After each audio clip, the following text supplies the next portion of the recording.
Bonjour. J'ai envie ce matin d'expliquer un petit peu, de parler un petit peu de mon histoire avec Zazen et mes allers-retours, comme vous l'avez vu peut-être, entre la chaise, le petit banc, et puis retour à la chaise, et puis après on ne sait pas. Voilà, j'ai envie un petit peu de raconter ça et d'appeler ça Zazen jusqu'à la fin. Parce que Zazen m'accompagne depuis plus de 30 ans maintenant et m'accompagne à travers les différentes circonstances de ma vie.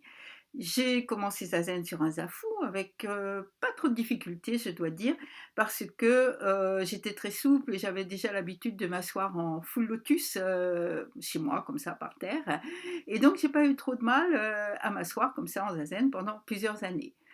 Et puis, ben, je vous raconte l'historique pour voir la progression qui se fait dans notre vie et comment Zazen nous accompagne. Et puis au bout de pas mal d'années, j'avais les chevilles trop souples et donc j'avais des entorses tout le temps et j'ai dû arrêter le lotus et puis m'asseoir en demi-lotus, ce qui n'a pas réglé vraiment les choses. Et au bout de quelque temps, j'ai dû accepter d'arrêter et de m'asseoir ce qu'on appelle à birman, c'est-à-dire côte à côte comme ça. Et bon, ça a été le premier lâcher prise, la première, ce que j'ai considéré comme une perte. Ça n'a pas été facile du tout à accepter, mais petit à petit, j'ai retrouvé un équilibre dans cette position que je trouve effectivement très stable et plus facile, en tout cas pour les personnes qui commencent, par exemple. Donc voilà, un premier changement. Et puis le temps a passé, et puis et bien l'âge, et puis un tas de choses peut-être un peu difficiles pour le corps dans ma vie auparavant, à travers le sport, les arts martiaux, tout ça. Et maintenant, à un moment, et c'est pas très vieux, je crois, un peu plus d'un an. Oui, je me souviens qu'au premier confinement, quand on a commencé les streaming, j'étais sur une chaise, en effet. Et j'ai dû abandonner le Zafou. Vraiment, c'était pas possible parce que ça accentuait les problèmes, ça m'empêchait de marcher, tout ça. Et j'ai dû abandonner les Zafou. Et là, bah, c'était très difficile. Et je me suis souvenu que j'avais fait des retraites en fait sur dire oui et l'acceptation. Et je me suis dit que c'était le moment de mettre en pratique ce que j'enseignais et que c'était pas du tout facile. Et donc, il y a une première étape dans l'acceptation qui est accepter de ne pas accepter. C'est pas facile non plus.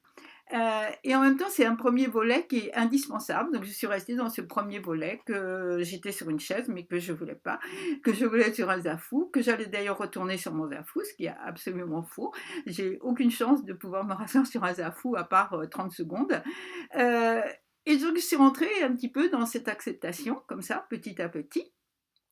Et puis j'ai retrouvé un petit banc, j'ai essayé, ça tenait, j'en ai trouvé un confortable dans lequel je suis en train d'essayer de retrouver quelque chose de ma position, comment être bien stable et tout ça. Euh, et puis ben, ça marche pas toujours, quelquefois je suis obligée de reprendre la chaise et puis je sais pas quelle sera la prochaine étape. Mais ça m'a rappelé une chose, il y a un peu plus d'une dizaine d'années, j'ai été malade et je suis restée couchée pendant assez longtemps. Et j'étais couchée, quelquefois il y avait des jours où je ne pouvais même pas m'asseoir avec des oreillers et tout ça. Et j'ai travaillé pour retrouver Zazen dans cette circonstance. Et je me suis aperçue qu'en fait, je pouvais parfaitement faire Zazen en étant couchée, que ça n'avait rien à voir, que c'était une respiration, une présence, une... Alors là, c'est le premier mot qui va me venir, peut-être une confiance aussi, et que je pouvais parfaitement faire Zazen couché. Donc pendant plusieurs semaines, j'ai fait Zazen comme ça, et puis je suis revenue à mon coussin petit à petit. Et c'était très intéressant parce que en fait, j'étais restée malade et allongée pendant un certain temps, donc j'avais perdu les muscles de Zazen, on se muscle beaucoup le dos, hein, et j'avais tout perdu, et j'avais horriblement mal au début, j'étais comme une débutante, c'était vraiment l'esprit du débutant et c'était le corps de la débutante. J'avais mal au dos, j'avais mal aux genoux, j'avais mal aux épaules, j'avais mal aux mains, j'avais mal partout, exactement comme une débutante. Et c'était vraiment de reprendre tout et de rechercher la position et de rechercher comment m'installer bien en zazen. Enfin voilà. Et j'avais trouvé que c'était vraiment très intéressant. Et c'est pour ça que c'est toujours une surprise pour moi quand les personnes me disent avec un air d'évidence, ah non, j'ai pas pu faire zazen ces temps-ci parce que j'avais une entorse, la cheville cassée et tout ça. Et moi, je le regarde, je vois pas le rapport. Alors il m'explique: «Mais non, mais sensei, j'ai pas pu faire zazen parce que vous voyez, bah, ah, non, je pouvais pas, j'ai une entorse». Et je leur dis: «Je vois pas le rapport toujours». Et là, ils comprennent pas et moi non plus, je les comprends pas. Enfin, je les comprends un peu, mais je les comprends pas parce que je me dis: «Si on n'arrive pas à séparer le fait d'être assis, jambes croisées avec zazen, bah, c'est sûr, ça va poser un problème de plus en plus en avançant en âge ou en avançant à travers la vie et toutes les la maladie, la vieillesse, la mort, voilà». Et je me dis: «Bien sûr, j'ai lu comme tout le monde, les livres, vous savez, les vies des moines célèbres, des moines chinois célèbres, j'ai lu comme tout le monde, ils ont 104 ans, ils sont assis sur un coussin, wouah, comme ça et puis tout d'un coup, ils se patte comme ça, sans problème, et puis ils meurent assis sur leur coussin en criant quelque chose de très intelligent, très illuminé, tout ça». Bon, moi, je me mets dans la moyenne normale avec arthrite, arthrose, rhumatisme et tout ça et je pense que, bon, en fait, j'en sais rien. Peut-être que à 99 ans, 3/4, j'aurai un grand satori et paf, je reprendrai mon coussin, je jetterai mon petit banc et je m'asseoirai en coussin 24 heures sur 24. Peut-être. Mais en attendant, je ne suis pas sûre. Et donc, ce qui m'importe, c'est de pouvoir continuer zazen à travers toutes les formes. Je veux dire, zazen m'accompagne, ce corps m'accompagne, ce corps change et zazen va changer, en tout cas dans sa forme. Mais tant que je respire, je suis sûre que je peux faire zazen. Je ne vois pas aucun empêchement. Après, je ne sais pas. Après, je vais voir. Mais pour l'instant, tant que je respire, je peux faire zazen. Et l'autre chose qui m'épate aussi, qu'on me dit, euh, c'est, non, vous voyez, sensei, j'ai pas pu faire zazen en ce moment parce que j'ai trop de soucis, j'ai trop d'occupations. Je vois pas le rapport. Je leur dis: «Je vois pas le rapport». Elle me dit: «Non, mais je peux pas, vous voyez, parce que j'ai pas l'esprit tranquille et donc je peux pas faire zazen». Je dis: «Bah oui, justement, je vois pas le rapport entre ce que vous me dites. Zazen, c'est pas comme du tennis où on va jouer au tennis quand on est en forme et qu'on a le temps et puis bon, on le met de côté, quand on peut pas. Zazen, c'est s'asseoir exactement, comme on est et au contraire, plus on a de questions, plus on a d'agitation, de soucis, de chagrin, de tout ça et on va s'asseoir en zazen à ce moment-là. Et on va s'asseoir avec toute sa confiance en zazen. Et alors, une personne, une fois, j'avais expliqué ça, et elle me dit, oui, mais je ne veux pas, c'était très vertueux, me dit, je ne veux pas utiliser zazen. Mais ça n'a pas de sens pour moi. Parce que zazen, c'est là. Et au contraire, zazen, c'est un cadeau. C'est là pour qu'on on l'attrape, en fait, et qu'on se mette en zazen. Et après, on laisse zazen faire zazen. Mais au départ, bien sûr que euh, plus vous avez d'agitation et tout ça, et puis vous dites, je vais faire zazen. C'est une confiance de zazen. Que, il y a une histoire. Alors, il y a une histoire que j'aime beaucoup, puisqu'on a reparlé du Parinirvana Sutra. Euh, le Bouddha est malade, il est fatigué, donc il est allongé par terre, et il tend son bol à Ananda, et il lui demande d'aller puiser de l'eau pour lui, enfin d'aller chercher de l'eau dans la rivière à côté. Ananda discute, ça j'ai bien aimé voir que tous les disciples discutent. Ananda dit au Bouddha, oui mais là il y a il y a beaucoup de cavaliers qui viennent de passer et du coup l'eau elle est toute agitée avec les sabots des chevaux à faire monter la boue, le sable et tout ça. On va attendre un peu que tout redescende. Le Bouddha, pour la deuxième fois, dans son bol, Ananda lui dit, va me chercher de l'eau à la rivière. Nanda rediscute. Et il lui dit non, mais il lui réexplique bien la situation. Des fois que le maître n'est pas bien compris, vous voyez la situation, alors on lui réexplique. Alors il lui redit oui, mais là l'eau elle est toute boueuse et tout ça, on va peut-être attendre un petit peu. Le Bouddha tend son bol une troisième fois et dit à Ananda va chercher de l'eau à la rivière.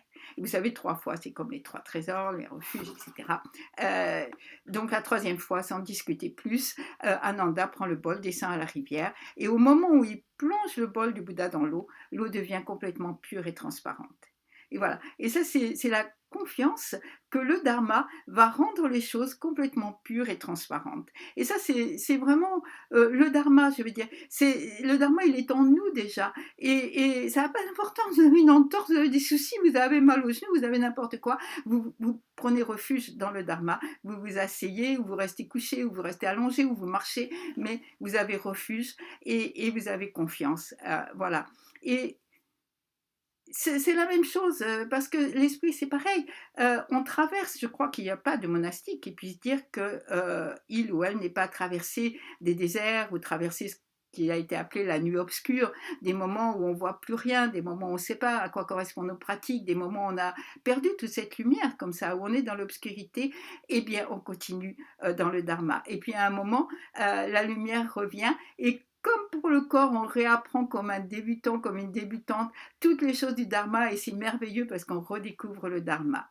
Et moi j'espère, alors je ne sais pas quelle sera ma fin, personne ne sait quelle sera sa fin, heu, donc peut-être sur un coussin, mais je suis moins sûre, peut-être plutôt dans un hôpital avec des tubes partout, peut-être d'autres circonstances, mais je pense que tant que je respire, le dharma va m'accompagner, ce sera zazen, ce sera la confiance dans les 3 trésors et bon, imaginez une chose, je ne veux pas gâcher votre journée, mais imaginez une chose, vous allez descendre tout à l'heure et puis vous ne faites pas attention et paf, vous êtes renversé par une voiture.